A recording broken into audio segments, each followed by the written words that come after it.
Assalamualaikum warahmatullahi wabarakatuh. Nama saya Guntur Prastio, NIM 17812144023. Di sini saya ingin mempresentasikan mengenai proposal skripsi saya yang berjudul Pengaruh Perubahan Laporan Keuangan terhadap Harga Saham pada Perusahaan Properti yang terdaftar di Bursa Efek Indonesia 2016 hingga 2019. Topik bahasan yang akan saya bahas hari ini ada 3, yaitu yang pertama pendahuluan, yang kedua kajian pustaka, dan yang terakhir metode penelitian. Maksud saja yang pertama yaitu pendahuluan. Yang pertama itu mengenai latar belakang. Di sini saya mengambil latar belakang yang pertama itu mengenai pasar modal. Pasar modal itu merupakan salah satu cara bagi suatu perusahaan untuk mendapatkan pendanaan tambahan. Selanjutnya yaitu Undang-Undang Pasar Modal Nomor 8 Tahun 1995 yang menjabarkan bahwa pasar modal merupakan kegiatan yang bersangkutan dengan penawaran umum dan perdagangan efek perusahaan publik yang berkaitan dengan efek yang diterbitkannya, serta lembaga dan profesi yang berkaitan dengan efek.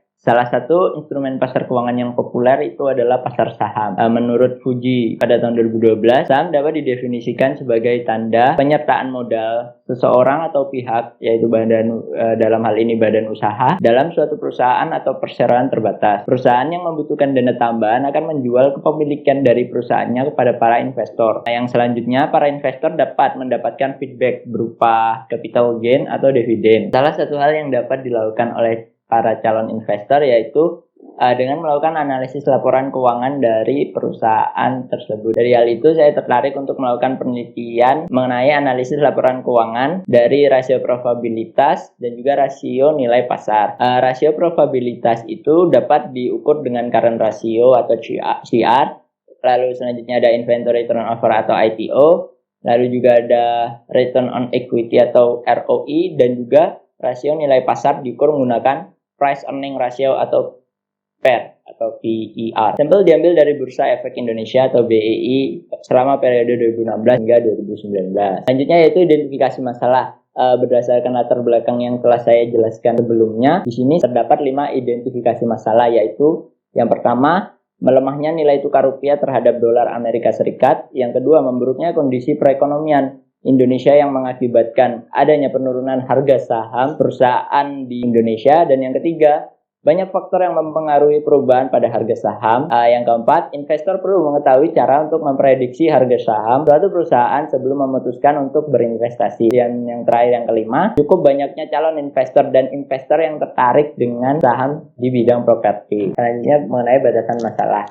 Berdasarkan identifikasi masalah yang tadi sudah saya jabarkan, penelitian ini dibatasi pada yang pertama current ratio atau CR, selanjutnya ada inventory turnover atau ITO, dan juga ada return on equity atau ROE, dan juga tentunya harga saham perusahaan properti yang terdaftar di Bursa Efek Indonesia. Selanjutnya adalah rumusan masalah. Berdasarkan latar belakang yang telah saya kemukakan sebelumnya, maka rumusan masalah dalam penelitian ini dapat saya ringkas sebagai berikut, yaitu mengenai apakah current ratio, inventory turnover, return on equity, dan juga price earning ratio itu masing-masing berpengaruh terhadap perusahaan properti yang terdaftar di Bursa Efek Indonesia pada periode 2016 dan 2019. Lalu juga apakah current ratio, inventory turnover, return on equity, dan juga price earning ratio itu secara simultan berpengaruh terhadap perusahaan properti yang terdaftar di Bursa Efek Indonesia pada periode 2016 hingga 2019. Yang selanjutnya adalah tujuan dari penelitian saya, yaitu mengenai pengaruh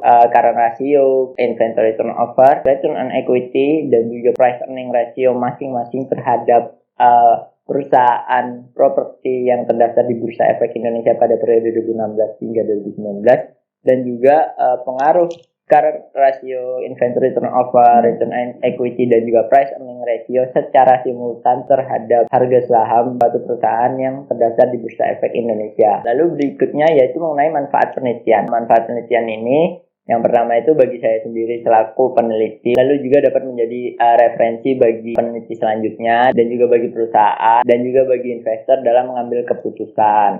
Selanjutnya kita masuk ke pembahasan yang kedua, yaitu mengenai kajian pustaka. Yang pertama yaitu mengenai kajian teori. Di sini saya memiliki 9 kajian teori, yaitu mengenai pasar modal, yang selanjutnya investasi, selanjutnya manajemen keuangan, lalu ada laporan keuangan, harga saham, current ratio, return on equity, terus earning ratio, dan yang terakhir inventory turnover. Selanjutnya akan membahas mengenai penelitian yang relevan. Jadi penelitian yang relevan terkait penelitian saya itu ada 4. Yang pertama yaitu penelitian skripsi Teska Desiatri pada tahun 2015 yang berjudul Pengaruh Kinerja Keuangan Terhadap Harga Saham pada Perusahaan Tekstil dan Produk Tekstil yang terdaftar di Bursa Efek Indonesia tahun 2009 sampai 2014. Lalu yang kedua yaitu skripsi Salma Bella Megawati pada tahun 2018 yang berjudul Pengaruh Rasio Keuangan Terhadap Harga Saham pada Perusahaan Telekomunikasi yang terdaftar di Bursa Efek Indonesia tahun 2012 hingga 2016. Lalu yang ketiga yaitu penelitian jurnal Riris Novitasari pada tahun 2012 yang berjudul Pengaruh Current Ratio Debt to Equity Ratio, Return on Asset dan Return on Equity terhadap harga saham, analisis data dengan menggunakan analisis asumsi klasik, analisis regresi sederhana, dan analisis regresi berganda. Pengaruh current ratio, debt to equity ratio, return on asset, return on equity, dan earning per share atau EPS terhadap harga saham pada perusahaan subsektor konstruksi bangunan yang terdaftar di Bursa Efek Indonesia periode 2011 hingga 2015. Di sini yang membedakan penelitian sebelumnya dengan penelitian saya yaitu tidak menggunakannya variabel DER, ROA, dan EPS. Oke, lalu selanjutnya yaitu kita akan membahas mengenai kerangka berpikir. Dalam penelitian saya ini akan menguji bagaimana pengaruh kinerja keuangan yang dihitung melalui rasio keuangan terhadap harga saham pada perusahaan properti yang terdaftar di Bursa Efek Indonesia pada periode 2016 hingga 2019. Kerangka hubungan rasio terhadap harga sahamnya itu ada 4, yaitu mengenai pengaruh current ratio terhadap harga saham, pengaruh inventory turnover terhadap harga saham, lalu pengaruh return on equity terhadap harga saham, dan yang terakhir pengaruh price earning ratio terhadap harga saham. Selanjutnya yaitu mengenai paradigma penelitian. Di sini ada 4 variabel independen dan juga 1 variabel dependent. Variabel independen yang pertama yaitu current ratio, lalu variabel independen yang kedua yaitu inventory turnover, dan juga yang ketiga itu mengenai variabel yang ketiga yaitu return on equity, dan variabel independen yang keempat itu price earning ratio. Lalu harga saham sebagai variabel dependent. Selanjutnya adalah mengenai hipotesis pada penelitian yang akan saya lakukan berikut ini ada 5, yaitu yang pertama karena rasio berpengaruh terhadap harga saham pada perusahaan properti yang terdaftar di Bursa Efek Indonesia. Lalu yang kedua, inventory turnover berpengaruh terhadap harga saham pada perusahaan properti yang terdaftar di Bursa Efek Indonesia. Yang ketiga, return on equity berpengaruh terhadap harga saham pada perusahaan properti yang terdaftar di Bursa Efek Indonesia. Yang keempat, yaitu mengenai price earning ratio berpengaruh terhadap harga saham pada perusahaan properti yang terdaftar di Bursa Efek Indonesia. Dan yang terakhir, karena rasio inventory turnover, return on equity, dan price earning ratio berpengaruh terhadap harga saham pada perusahaan properti yang terdaftar di Bursa Efek Indonesia. Oke, selanjutnya kita akan lanjut ke metode penelitian. Yang pertama yaitu mengenai desain penelitian. Desain penelitian yang akan saya lakukan ini adalah ex post facto. Penelitian ex post facto merupakan penelitian yang bertujuan menemukan penyebab yang memungkinkan perubahan perilaku, gejala, atau fenomena yang disebabkan oleh suatu peristiwa, perilaku, atau hal-hal yang menyebabkan perubahan pada variabel bebas yang secara keseluruhan sudah terjadi. Lalu tempat dan waktu penelitian. Penelitian yang akan saya lakukan ini dilaksanakan pada perusahaan properti yang terdaftar di Bursa Efek Indonesia dengan input data tahun 2016 hingga 2019. Data-data yang digunakan dalam penelitian ini diakses melalui www.idx.co.id dan www.finance.yahoo.com. Penelitian ini dilaksanakan pada bulan Desember 2019 hingga selesai. Lalu ada variabel penelitian. Di sini ada 2, yaitu variabel terikat dan juga variabel bebas. Variabel terikat yaitu variabel yang mempengaruhi atau yang menjadi akibat karena adanya variabel bebas. Variabel terikat yang digunakan dalam penelitian ini adalah harga saham perusahaan properti yang dinotasikan dengan huruf Y. Lalu variabel bebas. Variabel bebas yaitu variabel yang mempengaruhi atau menjadi sebab perusahaan atau timbulnya variabel dependent, yaitu variabel terikat tadi.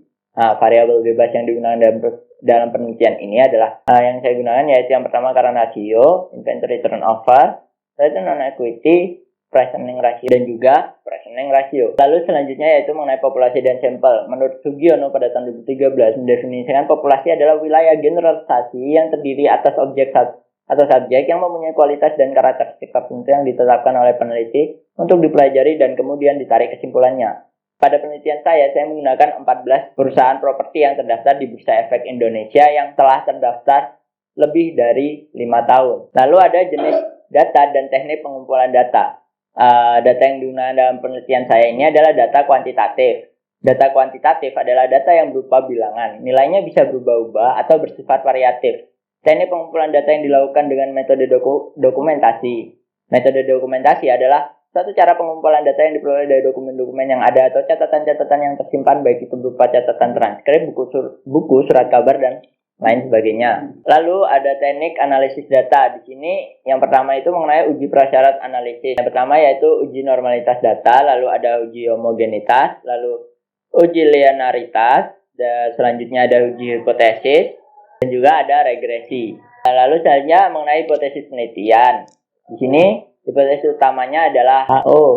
Tidak ada pengaruh antara current ratio inventory turnover, return on equity, dan price earning ratio terhadap harga saham pada perusahaan properti yang terdaftar di Bursa Efek Indonesia. Lalu HA, ada pengaruh antara current ratio inventory turnover, return on equity, dan price earning ratio terhadap harga saham pada perusahaan properti yang terdaftar di Bursa Efek Indonesia. Lalu selanjutnya yaitu mengenai hipotesis parsial. Yang pertama mengenai variabel X1 yaitu current ratio. HO, tidak ada pengaruh current ratio terhadap harga saham pada perusahaan properti yang terdaftar di Bursa Efek Indonesia. Lalu HA, ada pengaruh current ratio terhadap harga saham pada perusahaan properti yang terdaftar di Bursa Efek Indonesia. Selanjutnya variabel X2 yaitu inventory turnover. HO, tidak ada pengaruh inventory turnover terhadap harga saham pada perusahaan properti yang terdaftar di Bursa Efek Indonesia. HA, ada pengaruh inventory turnover terhadap harga saham pada perusahaan properti yang terdaftar di Bursa Efek Indonesia. Lalu variabel X3 yaitu return on equity. HO, tidak ada pengaruh return on equity terhadap harga saham pada perusahaan properti yang terdaftar di Bursa Efek Indonesia. HA, ada pengaruh return on equity terhadap harga saham pada perusahaan properti yang terdaftar di Bursa Efek Indonesia.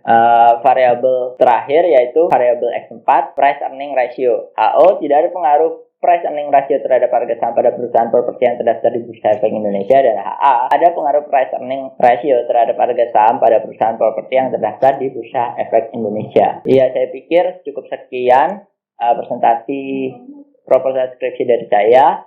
Kurang lebihnya saya mohon maaf. Akhir kata, wassalamualaikum warahmatullahi wabarakatuh.